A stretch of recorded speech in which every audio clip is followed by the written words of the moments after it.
You the histories of the AFL clubs. And of course, the newest of those is Adelaide. And as Max Stevens reports, it all began around about 12 months ago. If some people in South Australia had their way, the Adelaide Crows would have never eventuated. July 1990 and the rebel Port Adelaide Football Club shocked the footy public and attracted the attention of everyone nationwide.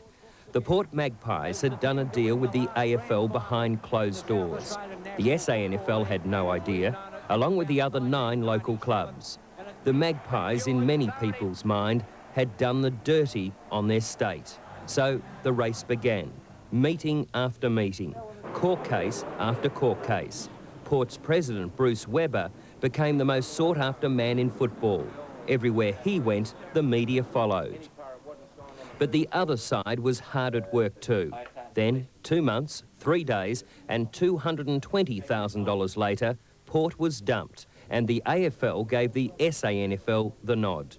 Port Adelaide got the ball rolling, kicked the early goals, but the South Aussie League came from behind and won the battle.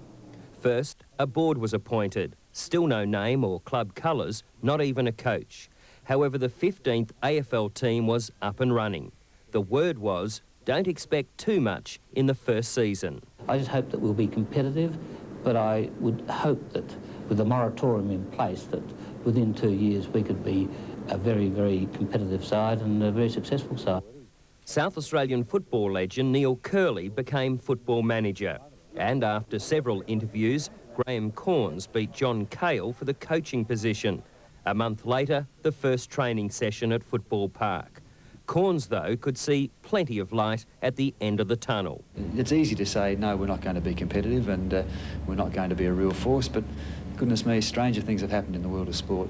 57 of South Australia's best. Bruce Lindner from Geelong then signed, Tony McGuinness also returned, and finally the Adelaide Crows were born. Corns then appointed Michael Taylor as assistant coach, a former Norwood champion. Taylor had spent the last few years with Lee Matthews and Collingwood. Another great in Bob Hammond was voted chairman of the young club. It's Monday, Wednesday, Fridays, and there will be the odd Sundays thrown in, and that will go right up until December the 23rd, and they'll kick off again on January 2. In the Foster's Cup, Adelaide showed its enthusiasm.